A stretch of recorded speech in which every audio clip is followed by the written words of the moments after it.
Juste une énergie positive, bric-à-brac d'idées.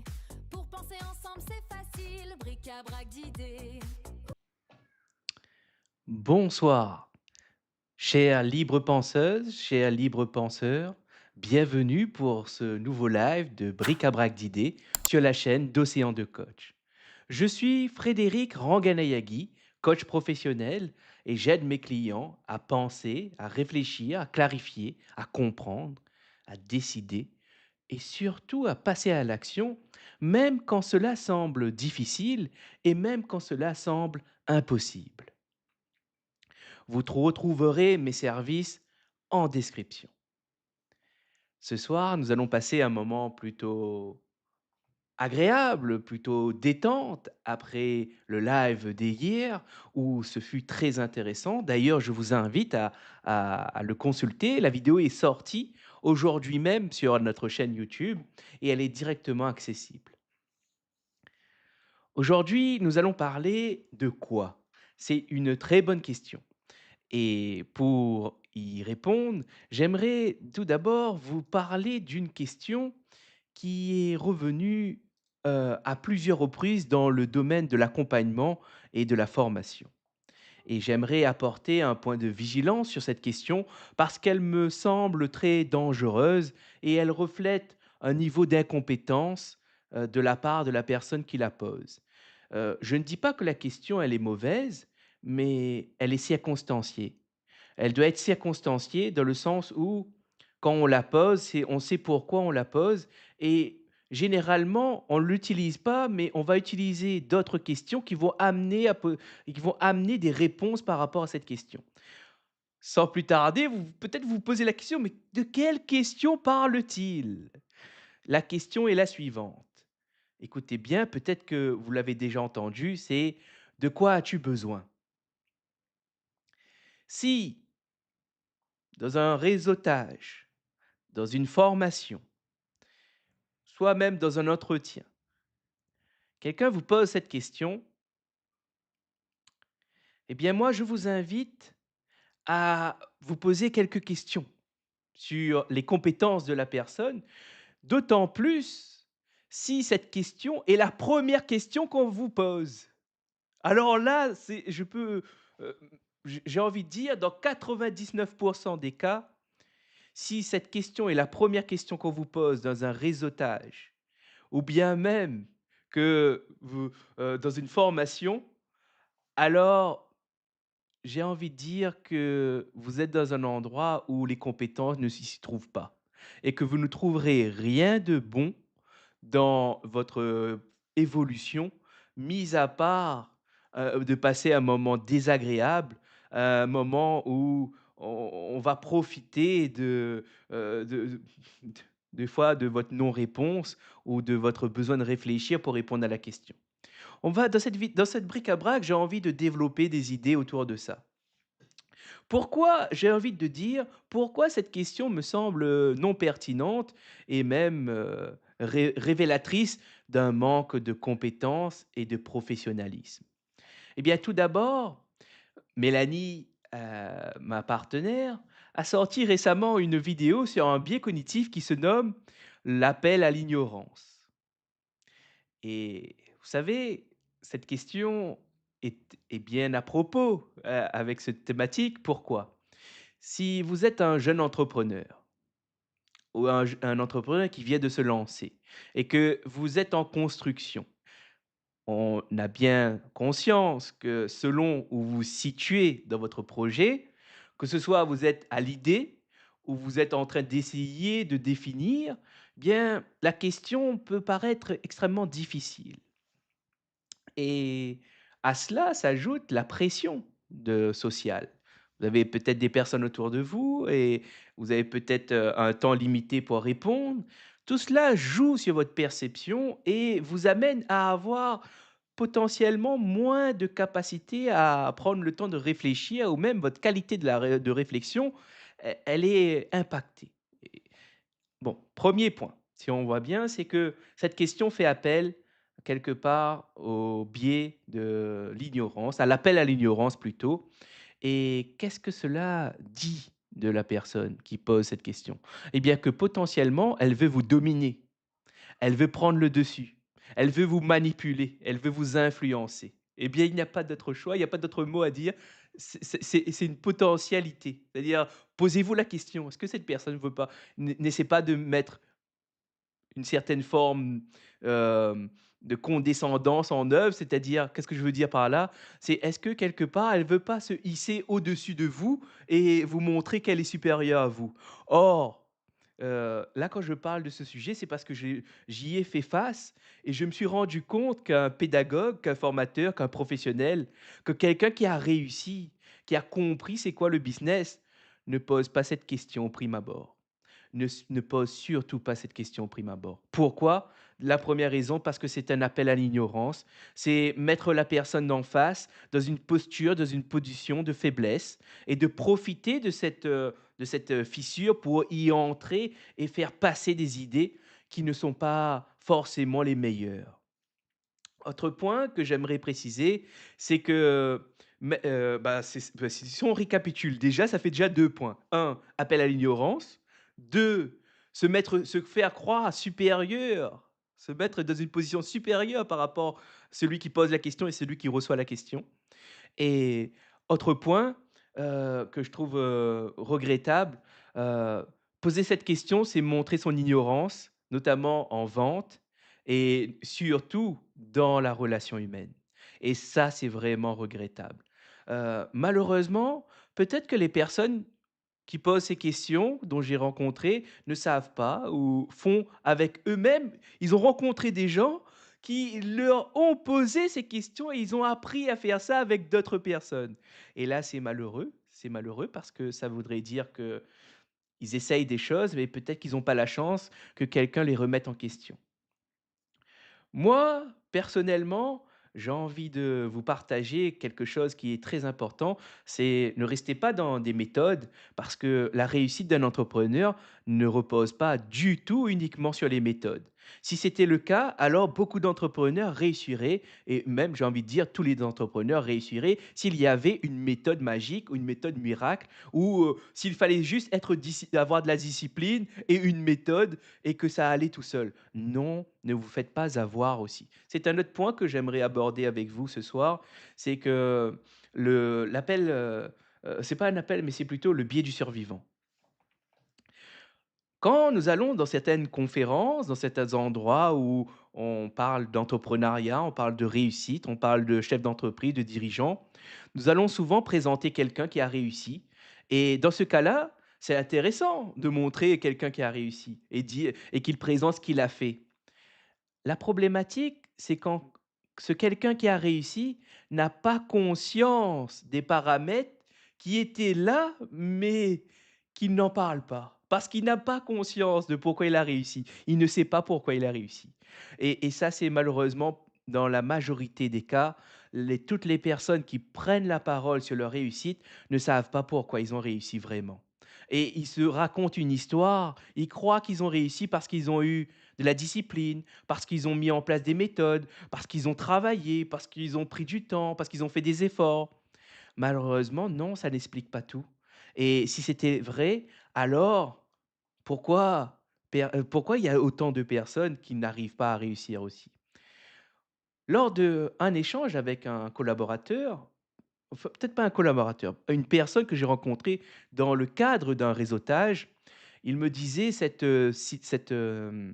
image qu'il avait qui était que quelqu'un, entreprendre, c'est sauter d'un immeuble et construire son parachute avant d'atterrir.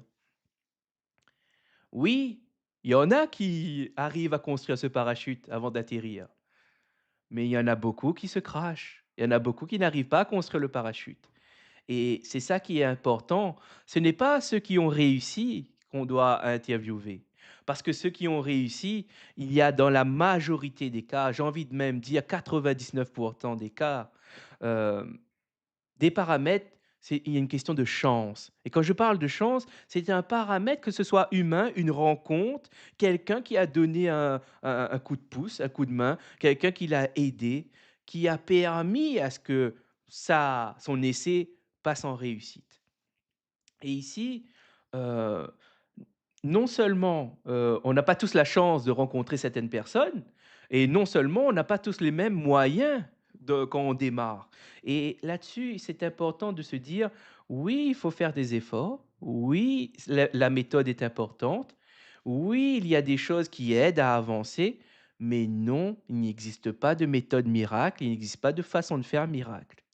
Et ça, je pense que c'est important de le rappeler et de le rappeler encore parce que encore certains dirigeants n'ont pas compris, n'ont peut-être pas jamais entendu cela. Et c'est là, j'espère que vous qui regardez cette vidéo et qui sont présents, eh bien, vous arrivez à ouvrir votre perception sur sur ce point-là.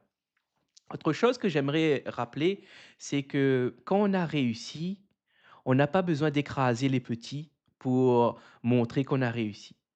Ce que je veux dire, c'est que il faut avoir une certaine forme d'humilité et comprendre que l'apprentissage et heu, surtout si nous sommes dans le domaine de l'accompagnement et surtout si nous faisons de la formation de vente, c'est important de comprendre que chacun a sa définition de la réussite, chacun peut vendre à sa manière. Oui, il existe des façons de faire, mais il y en a poser la question, il y en a qui peut-être sont pas souhaitables et quand vous avez plus de 50 ans, quand vous avez réussi, quand vous avez une certaine notoriété, quand vous avez un certain pouvoir médiatique, ne profitez pas de cette position pour écraser les petits. Et là, je dis ça en ayant vécu moi-même cette mésaventure. Ne prenez pas de haut les personnes parce qu'en face, ils n'ont pas encore réussi, ils sont en train de faire.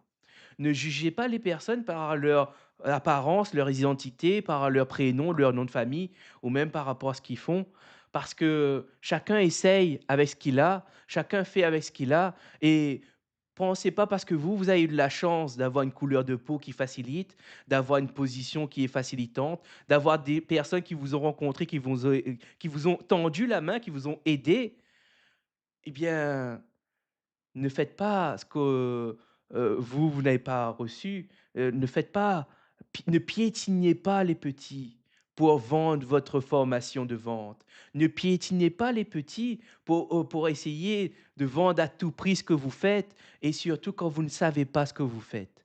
Ça se voit et ça se ressent et ce n'est pas agréable. Non seulement les personnes qui voient cette scène, ce n'est pas agréable, mais en plus de ça, moi-même, je n'ai pas apprécié certains échanges et en plus de ça, vous-même, vous n'appréciez pas ces échanges.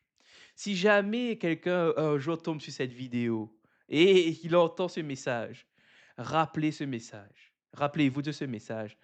Ça ne sert à rien de piétiner les petits si vraiment vous avez réussi. Et surtout, si vous avez un discours qui est la bienveillance, l'audace, si vous avez votre discours qui est essayer, tenter des choses, et quand quelqu'un tente, vous propose des choses, ne le rabaissez pas, s'il vous plaît, parce que ça n'a pas de cohérence. Ça n'a aucun, comment dire, ça n'a pas de sens. Il y a une contradiction et les gens le voient. Et quand on le voit, certains tomberont dans le panneau. Certains croiront à votre fausse bienveillance, à votre fausse apparence, à votre fausse joie, à votre fausse enthousiasme, à créer des moments en utilisant des mécanismes sociaux, par exemple les applaudissements, les sourires, essayer de mettre une dynamique. Oui, cela fonctionne, mais au bout de combien de temps? Et à un moment donné, la supercherie est mise au vent, est révélée et cela est dommage. J'espère que, vous qui m'écouterez, ce message, vous le comprendrez et si vous le comprendrez pas, si vous ne comprenez pas, mettez un commentaire, on pourra prendre le temps de développer ces idées-là. Peut-être demanderez-vous pourquoi je fais cette vidéo? Pourquoi je parle de ce sujet? Bah, parce que pour moi, c'est important de rappeler et de nourrir les personnes qui m'écoutent, de se dire que dans notre expérience de vie, on se construit des échelles et que parfois, il peut arriver que dans notre échelle, on n'a pas encore rencontré des gens pour le mettre au bout, soit le plus haut, soit le plus bas. Et moi, j'ai envie de vous dire pourquoi je fais cette vidéo, pour vous dire que dans, un parcours entrepreneuriat, nous allons rencontrer énormément de personnes. Il y a des personnes qui sont plus ou moins à l'aise, donc qui ont que pour nous, on considère avoir réussi, on va les placer en haut. Les personnes qui ont un peu moins réussi et dont on n'aime pas ce qu'ils font, on va les placer en bas. C'est ça, ça c'est une forme d'échelle qu'on va utiliser ensuite pour classer et on le fait tous. On a tous des entrepreneurs qu'on aime. On a tous des personnes qui ont réussi et qu'on apprécie et qu'on aimerait ressembler. Eh bien moi, cette semaine, j'ai rencontré des gens que je n'ai pas envie de rencontrer parce que ça ne correspond pas à mes valeurs et ça ne correspond pas du tout à ma façon de faire. Et ça me permet moi de construire mon échelle.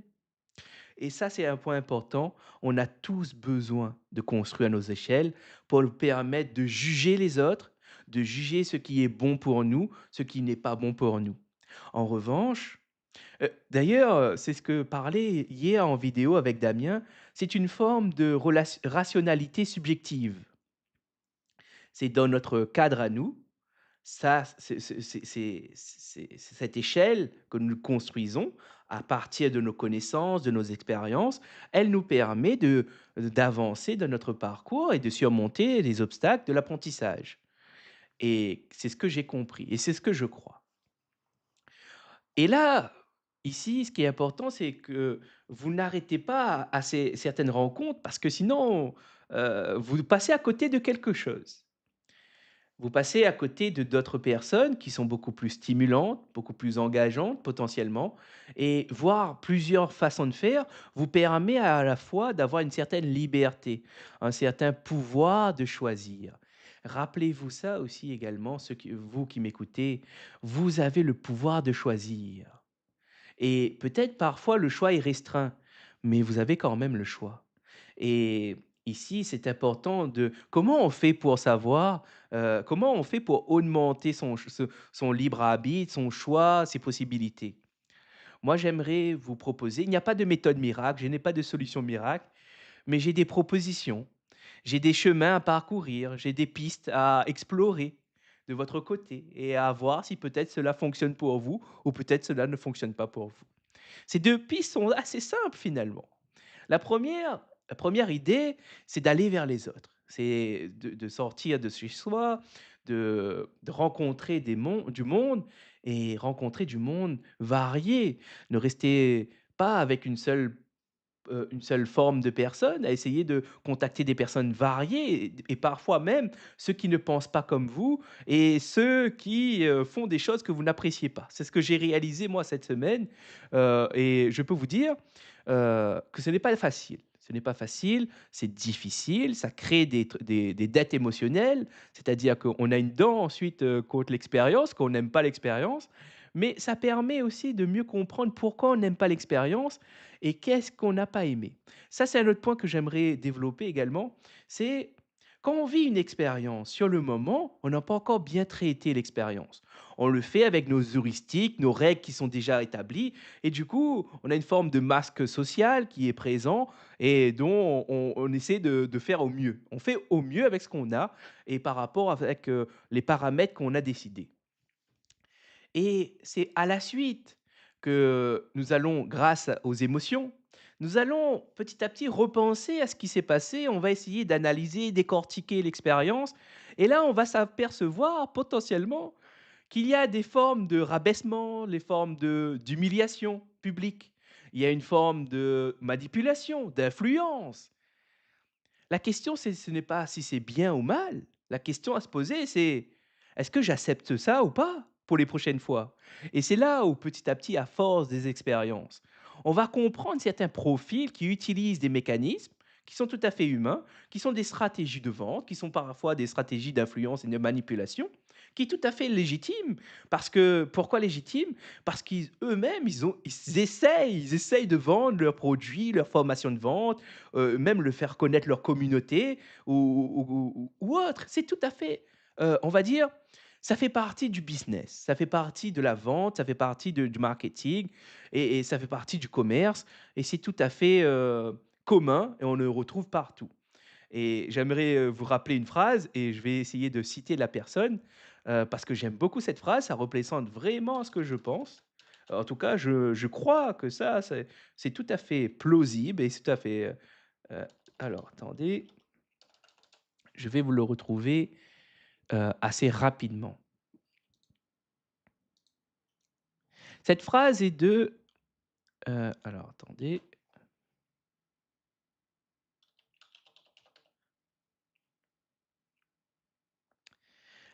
Alors cette phrase, elle est, directement liée au domaine du marketing et elle vient potentiellement de, Eugène Schwartz. Alors attendez, je vous dis pas, je vérifie pour être sûr. Donnez-moi une minute. Voilà, je rectifie. Cette phrase est de Dan S. Kennedy, qui est quelqu'un qui était qui a fait plusieurs entreprises, qui s'est lancé, qui a fait des stratégies en marketing et qui a potentiellement développé des idées autour de ça, à la suite de ses expériences. Et il y a une phrase que j'apprécie de lui et pour moi reflète parfaitement, le commerce, la vente et pourquoi c'est normal et pourquoi finalement qu'est-ce que la manipulation et en quoi elle est présente au quotidien. Vous allez voir, c'est: «Toute vente réussie est par nature et par nécessité manipulatrice et doit exercer une pression pour obtenir une décision et une action». Vous voyez, à travers de cette phrase, ça revient à ce que je disais plus tôt, que la question de quoi as-tu besoin est une forme de pression qu'on va exercer sur un individu. Et là, on peut même dire, c'est un appel à l'ignorance. Si jamais la personne vient de commencer son business, elle n'a pas forcément les réponses, elle n'a pas forcément toutes les réponses, elle a besoin de réfléchir et parfois elle va répondre, sa réponse sera des réponses assez généralistes. Par exemple, une autre question que je peux vous donner, c'est quelle est ta cible? C'est une question assez difficile à répondre quand on vient de débuter. Heu, certes, il y en a, ils savent répondre parce qu'ils savent exactement, ils ont déjà fait leur choix, ils savent pourquoi ils sont là, qu'est-ce qu'ils font et mais ça, c'est une, on va dire une minorité, heu parce que finalement, quand on commence, on ne sait pas trop encore, qu'est-ce qu'on veut faire. On a une idée potentiellement, parfois en faisant nos business models ou ben nos ventes, nos rencontres, c'est là que ça va s'affiner et petit à petit, on va arriver à comprendre qu'est-ce qu'on veut et qu'est-ce qu'on ne veut pas aussi. Et ça, c'est très important de comprendre ça. Et là, je vais répéter la phrase. Toute vente réussie est par nature et par nécessité manipulatrice et doit exercer une pression pour obtenir une décision et une action. Alors, si on dit cela, si on part de cela, ça explique pas mal de choses. Ça veut dire que finalement, si on dit que toute vente est par nature et par nécessité manipulatrice, ça veut dire que si vous n'avez pas conscience de ça, si vous n'avez jamais entendu cette phrase, dites-le moi en commentaire. Si vous l'avez déjà entendu, dites-le moi aussi. J'aimerais savoir combien de personnes connaissent cette phrase et qu'ont entendu. Et la personne qui l'a citée, c'est euh, Dan Kennedy. Et ici, pourquoi je vous en parle? Parce que cela va dans la continuité de la question de quoi as-tu besoin et aussi de dérives qui y sont associées. Euh, là, il y a une idée qui me vient aussi et que j'aimerais préciser également, c'est cette idée de qu'on pose souvent cette question. Moi, je l'ai connue souvent dans la formation du coaching. C'est une question très dangereuse. C'est une question très dangereuse parce que cela révèle un manque de compétences des personnes qui la posent. Pourquoi? Non seulement cette question, comme je vous l'ai dit, fait un appel à l'ignorance, nécessite un temps de réflexion, mais de plus, dans le cadre dans lequel on l'applique, on n'a pas beaucoup de temps pour y répondre. C'est-à-dire souvent, on va poser cette question, on fait venir quelqu'un, il y a des gens qui regardent, on a la pression sociale, déjà, il y a cette partie-là, je rappelle. Et on va poser cette question, mais la personne, heu, imaginez-vous la pression que cela impose sur l'autre, sur celui qui reçoit la question. Et imaginez-vous, et là, c'est là où c'est intéressant, imaginez-vous la responsabilité que vous déposez sur l'autre. Si vous, vous demandez: «De quoi as-tu besoin?» Ça veut dire que vous donnez toute la responsabilité, la charge de cette question à la personne. Vous déchargez tout à la personne, vous l'abandonnez même, j'ai envie de dire. Vous l'abandonnez seul. Qui De base, j'aimerais dire que s'il y a une question qui est posée, c'est qu'il y a une relation qui est là. C'est-à-dire, il y a un individu avec un autre individu qui sont en train de dialoguer. Ça veut dire que là, où dans cette relation, qu'est-ce que ça dit finalement? C'est-à-dire que là, en posant cette question, vous déchargez, vous mettez tout le poids de la responsabilité de l'échange sur l'autre individu pour que lui s'ouvre à vous. Quelque part, cela nécessite quoi d'ailleurs? On pourra le dire, cette question, s'il n'y a pas un cadre de sécurité psychologique, et que vous ne connaissez pas la personne, vous ne savez pas ses intentions, vous ne savez pas pourquoi elle est là et pourquoi elle vous pose cette question, eh bien, c'est très dangereux. C'est extrêmement dangereux. Et ici, aujourd'hui, je ne sais même pas si mes formateurs de coaching avaient conscience de l'impact de cette question, ni même savaient ce qu'ils faisaient, pour vous dire. C'est grave de se dire ça. Mais je les ai en voulu un moment parce que leur ignorance était trop grande et j'avais payé une formation de coaching pour recevoir quelque chose de qualité, quelque chose de qualitatif. Quand on paye, on attend, on a une certaine forme d'exigence. Moi, j'étais en mode étudiant, en mode vraiment soif d'apprendre. Malheureusement, les personnes d'en face, ils n'avaient rien à donner. Bah, et même, j'ai envie de dire, heu, c'est vraiment regrettable et c'est vraiment flagrant aujourd'hui quand j'y pense, avec mon niveau de coaching actuel, de me dire: «Bah, finalement, je suis parti en formation, j'ai rencontré personne». Il n'y avait personne et que j'ai rencontré des gens après ma formation parce que j'ai eu la chance, j'ai dit bien la chance, de ne pas avoir resté sur mes acquis que j'ai découverts dans le monde du coaching en formation, mais je suis parti, je suis sorti et grâce à Mélanie d'ailleurs, où nous nous sommes inscrits à des ateliers, nous avons rencontré du monde et cela nous a permis petit à petit de nous poser des questions essentielles. Tout d'abord, je aimerais partager qu'est-ce que le coaching? Je dois le dire et je l'ai déjà dit, mais là je le répète parce que c'est important. Même si c'est évident, il faut commencer, il faut le répéter parce que des fois, c'est tellement évident que ça sort de notre cadre d'attention et quand nous réfléchissons, on ne le prend pas en compte. Je suis sorti en formation, je ne savais pas ce que c'était le coaching, mis à part comment faire un coaching et encore, aujourd'hui, je ne suis pas tout à fait d'accord avec ce que j'ai appris et même, je ne suis pas du tout à fait, content de la qualité de ce qui est enseigné dans les écoles de coaching.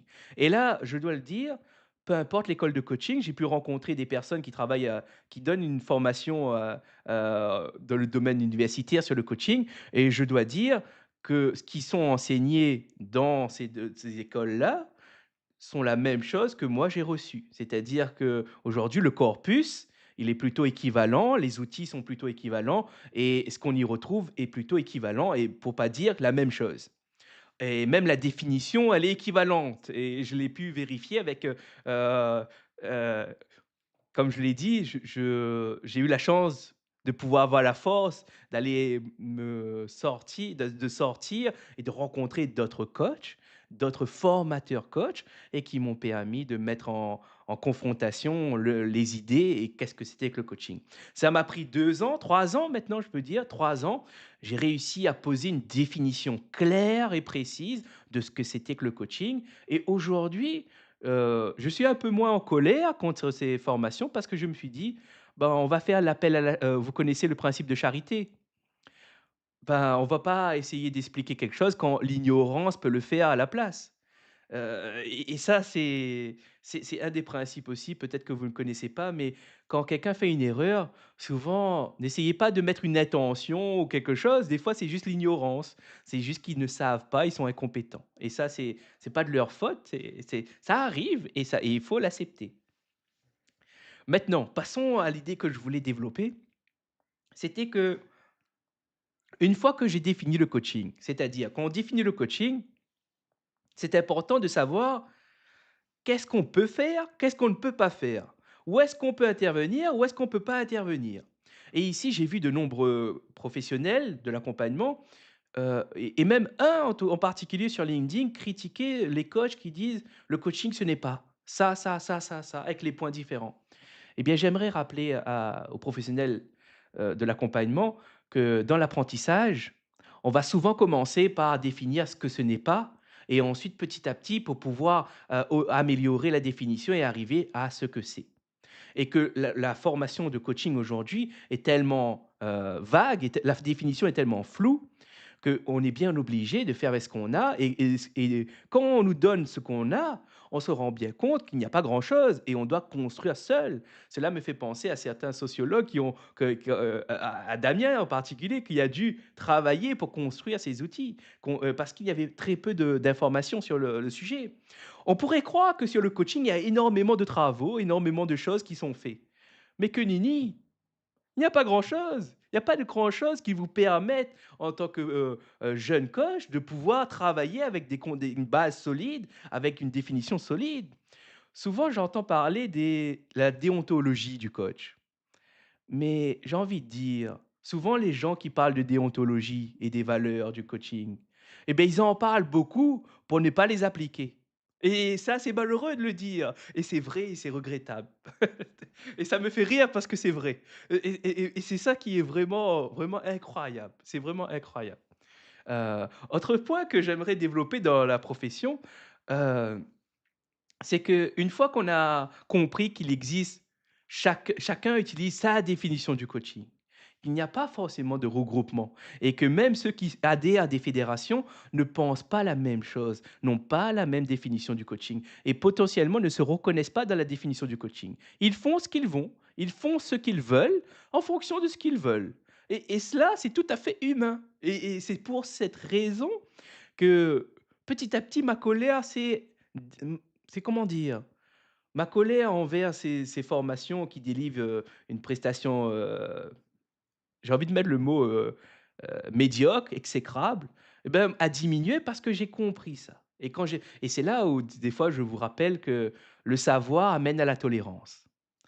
Parce qu'une fois qu'on a compris, bon, on sait qu'on n'a pas la main et on sait sur quoi on a la main, sur quoi on a le contrôle, sur quoi on n'a pas le contrôle. Parce qu'on a compris et potentiellement, des fois, on a mal compris. Mais c'est avec le temps qu'on va et les rencontres qu'on va, confronter nos raisonnements et pouvoir les faire évoluer. Et ça, c'est une autre idée intéressante que j'aimerais vous parler, c'est que personne ne peut être restreint à une croyance ou à une idée à un instant T. Parce que l'humain évolue continuellement. Il fait progresser son savoir personnel, individuel, à son niveau, et ça lui permet d'avoir une perception beaucoup plus élargie du monde et potentiellement de faire des nouvelles actions. Et ici, bah, pour moi, c'est magnifique de comprendre ça. Il y a quelque chose derrière tout ce que je vous dis là et pourquoi je vous parle avec tant d'enthousiasme, tant de bonheur, c'est parce que je suis en train de comprendre petit à petit qui je suis et qu'est-ce que je fais. Et j'ai passé une partie des années suivant à définir qu'est-ce que le coaching. Maintenant, je suis en train de passer à comment valoriser ce que je sais faire. Et là, c'est la partie la plus agréable. La partie la plus difficile, c'était, de savoir qu'est-ce que je sais f déjà de 1, qu'est-ce que je fais? De 2, qu'est-ce que je sais faire? Et maintenant, c'est comment je valorise ce que je sais faire avec et pour qui je le fais? Et là, maintenant, ces questions sont extrêmement, plus agréables, sont extrêmement beaucoup plus simples pour moi, beaucoup plus faciles. Et il y a un point en particulier que j'ai remarqué, d'après les feedbacks, d'après les retours que j'ai eus, c'est que je suis un excellent coach pour créer des situations pédagogiques. Je sais exactement mettre et créer et concevoir des situations dans lesquelles la personne va s'essayer, la personne va s'exprimer et la personne va apprendre, va oser remettre en question ses croyances, va oser remettre en question ce qu'il sait, ses certitudes même, pour pouvoir développer et ouvrir un petit peu sa perception sur le monde, sur les idées qui existent et ça, je suis extrêmement content. C'est un point d'ailleurs que, ça fait plaisir parce que on n'est pas nombreux à pouvoir le faire et ça fait extrêmement plaisir. Le deuxième point que j'ai reçu, c'est que j'arrive à installer un cadre de sécurité et de confiance et ça, je dois vous le dire, ça fait extrêmement plaisir que les clients, que les invités reconnaissent ceci. parce que c'est des années de travail sur moi-même. Quand je dis des années de travail sur moi-même, c'est-à-dire c'est des années de réflexion, à réfléchir par rapport aux interactions, qu'est-ce qui s'est passé, pourquoi ça s'est passé comme ça. Et c'est énormément de travail intellectuel dont aujourd'hui le résultat est flagrant et très plaisant. Pourquoi? Parce que aujourd'hui, je sais comment mener une conversation, une discussion, pour qu'il y ait quelque chose euh, de concret qui se déroule, qu'il y ait une profondeur, une signifiance, quelque chose qui va au-delà des conversations de bistrot, j'ai envie de dire, pour reprendre l'expression, où on va vraiment questionner en profondeur et on va adapter en fonction de la personne et en fonction de ce que moi je suis prêt à faire et ce que l'autre est prêt à faire. Et là, c'est beaucoup plus intéressant dans le point de vue de l'accompagnement. C'est-à-dire aujourd'hui, grâce à ces années d'expérience, j'arrive à me faire une représentation dont je sans cesse évolue, bien sûr, au fil des expériences et des connaissances. Mais déjà avec ma représentation actuelle, cela me permet d'installer un certain cadre de confiance et montrer à la personne qu'on est ici pour réfléchir et qu'on a le droit de réfléchir. Et que ça, c'est très important pour une transformation. S'il n'y a pas de réflexion, si on n'ose pas de réfléchir, si on n'ose pas faire certaines actions, il n'y a pas de transformation, alors le coaching est voué à l'échec. Et une des principales raisons pour lesquelles certaines transformations ont lieu, c'est notamment parce qu'il y a cette relation entre le coach et le coaché qui amène justement cette confiance en cette relation et les deux personnes vont faire des efforts pour rechercher des solutions, pour poser des problématiques et ensuite réfléchir comment y répondre. Et bien sûr, vous savez, vous vous rappelez de la phrase on peut réussir par soi-même. Non, réussir par soi-même, c'est possible et derrière cela, c'est ce que je reproche à certains dirigeants, notamment, c'est que oui, ils ont réussi par eux-mêmes, mais non, ils n'ont pas réussi seuls et pour moi, ils oublient, ils n'ont même pas conscience qu'ils n'ont pas réussi seuls et même s'ils l'ont fait par eux-mêmes, il y a eu toujours quelqu'un ou des personnes qui les ont aidés, qui ont contribué. La réussite n'est jamais à attribuer à une seule personne. Elle est toujours, et là je dis bien toujours, un ensemble de paramètres qui ont contribué plus ou moins important d'ailleurs.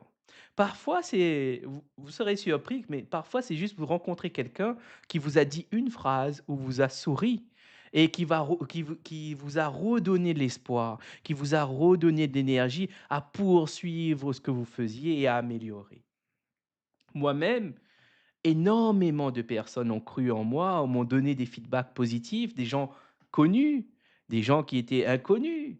Je me souviens d'avoir visité un stand où j'étais en train de tester ma prospection, mon dialogue commercial et j'ai eu énormément de refus et la personne est sortie de son stand, je ne le connaissais pas, c'était un directeur régional d'un grand groupe et il m'a dit: «C'est très bien ce que vous faites, poursuivez».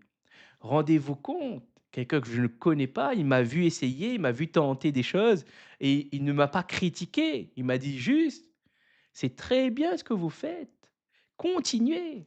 Oh, et c'est pour ça en début, je vous disais, mon échelle est assez riche aujourd'hui, diversifiée et maintenant quand je rencontre d'autres dirigeants, ou d'autres dirigeantes, et quand je propose certaines idées et je vois donc comment ils me répondent, j'arrive à comparer avec d'autres personnes et cela me permet de situer la personne d'en face et de me dire: «Est-ce que c'est une personne qui va réellement m'amener vers une certaine forme d'émancipation?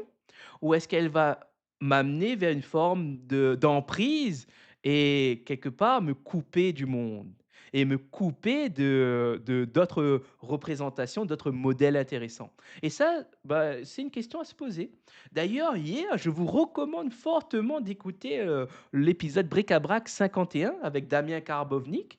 Pourquoi? Parce que dedans, il y propose des questions à se poser à un moment de sa vie pour ne pas poursuivre certaines voies, pour ne pas poursuivre certaines stratégies qu'on a fait à un moment où potentiellement nous étions fragiles, nous étions vulnérables. Et il rappelle à quel point nous sommes des êtres vulnérables, des êtres fragiles, et qu'à un moment donné, nous pouvons avoir du mal et nous poser des questions et avoir du mal, finalement, moi j'ai envie de dire, à accepter certaines réalités parce que c'est douloureux, parce que ça fait mal et que potentiellement, à ce moment-là, rencontrer quelqu'un qui vous apporte une parole qui fait du bien, qui réconforte, ben, sur le moment, ça fait du bien et on peut se laisser petit à petit emprunter un chemin dont on n'aurait pas pris si nous avions d'autres solutions. Mais on l'a fait avec ce qu'on avait et des fois, ben, on n'a pas grand-chose et c'est ça qui est important de retenir et je crois que, cette vidéo, elle est remarquable également par rapport à la qualité de la présentation et de la nuance qui y est apportée.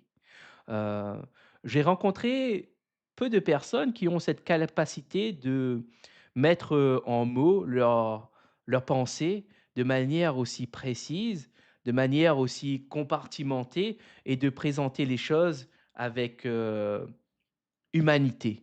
Humanité, c'est le mot et ça, c'est quelque chose qui est important pour moi et je suis d'ailleurs, je profite de cette vidéo pour rappeler à quel point ce fut un échange remarquable et j'étais très, très, très content.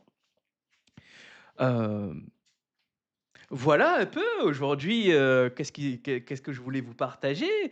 Je pense que vous l'aurez compris, j'ai vécu une expérience assez, dramatique, cette semaine. Dramatique dans le point où je n'ai pas apprécié. Ça ne veut pas dire que l'expérience est mauvaise en soi, mais ça veut dire juste qu'émotionnellement, je n'ai pas du tout apprécié parce que j'ai compris après coup qu'il y avait une forme de manipulation, une forme d'humiliation publique, une forme de, et des choses qui ne sont pas correctes vis-à-vis de mes valeurs et cela n'est pas un problème, c'est juste que moi, quand je vois ce décalage entre valeurs, cela crée des émotions et c'est là, c'est ça aussi je voulais vous partager et vous le dire, vous le préciser dans ce bric-à-brac d'idées. Autre point, je suis tellement content de vous annoncer que bientôt je vais lancer, au fil de mes essais, j'ai bien vu que, aujourd'hui, sur le site internet, il n'y a pas beaucoup de vues, il n'y a pas beaucoup de trafic et or, on va améliorer tout ça. Aujourd'hui, mes services que j'ai sortis, il n'y a pas encore de personnes, je suis encore obligé, et même je serai toujours obligé d'aller sur le terrain pour démarcher, pour les chercher. Oh, je vais commencer à améliorer ceci. Je vous annonce tout de suite, je vais lancer une offre claire, une offre simple à tous ceux qui en ont besoin, qui souhaitent réfléchir, qui souhaitent faire un point sur leur situation et prendre du temps pour confronter parfois leur modèle, leur vision. Et pourquoi? Pour ne pas tomber dans certains biais, certains sophismes et surtout avoir une parole divergente, avoir une parole qui potentiellement va remettre en question ce que vous dites et va vous questionner pourquoi vous le dites. Et ça, c'est une parole exigeante, c'est un questionnement exigeant qui vont vous demander des efforts, mais ces efforts sont importants parce que sinon, vous allez prendre des décisions, vous allez suivre des stratégies sans potentiellement avoir réfléchi réellement, sans potentiellement savoir pourquoi vous le faites. Et cela, ça signifierait quelque part que vous êtes dans une forme de pensée paresseuse, dans une forme d'automatisme, dans une forme, de spontanéité et là, on ne peut pas parler de liberté si dans ce cas-là. Parce que vous n'avez pas forcément regardé si vous avez d'autres choix. Vous n'avez pas forcément questionné quels sont les autres paramètres qui sont présents et qui vous aident à faire votre choix et cela ceux qui seront intéressés par quelqu'un si vous voulez rencontrer quelqu'un qui est exigeant, qui a une parole exigeante, qui a des questions, divergentes et qui peut réellement vous amener à réfléchir et à ouvrir votre perception, alors cette séance, elle est pour vous et d'ailleurs, je ferai une vidéo spéciale pour expliquer, plus en détail quand est-ce qu'elle va sortir et elle s'adressera, et je le dis tout de suite, elle s'adressera à des dirigeants, à des entrepreneurs,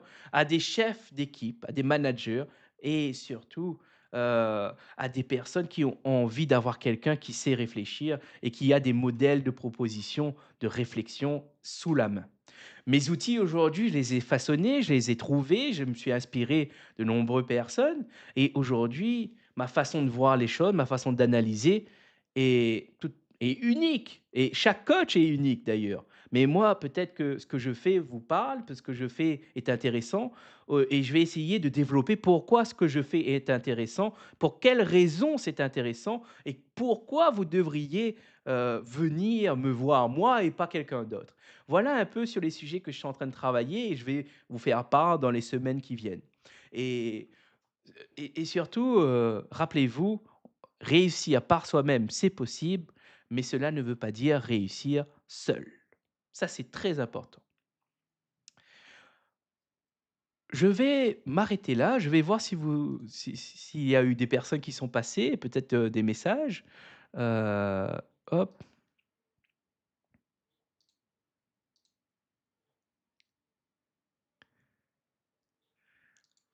Alors, pas cette fois, mais peut-être un jour, des gens viendront petit à petit. On va construire pour que cela se fasse.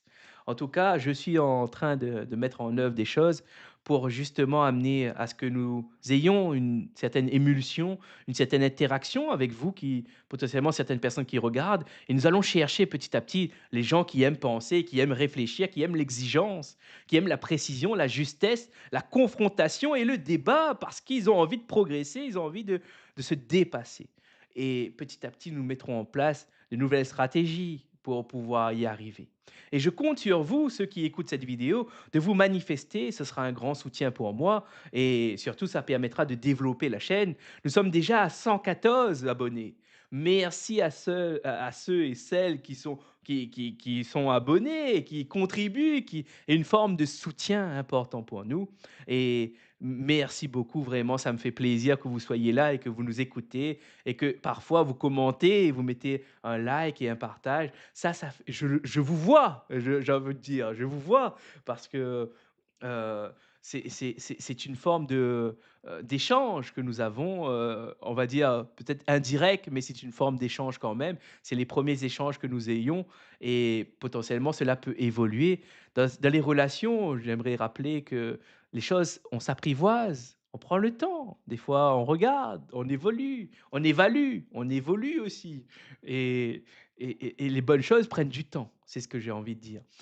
Aujourd'hui, nous avons construit une certaine fondation, nous sommes en train de le renforcer. Et petit à petit, vous verrez du changement au fil des saisons. Et vous serez peut-être, vous qui regardez là, et même moi qui va réécouter cette vidéo, donc peut-être dans quelques mois, quelques années, nous serions surpris de l'évolution. D'ailleurs, même nous sommes déjà au 5 mai, oh non, excusez-moi, nous sommes au 8 mai 2026 et par rapport à ce que je disais au début avec le bric-à-brac, quand je l'ai conçu, quand nous avons conçu avec Mélanie, eh bien aujourd'hui, vous avez vu l'évolution, c'est incroyable et c'est magnifique, c'est magnifique. J'ai envie de m'applaudir et applaudir tout ce travail, tous ces efforts.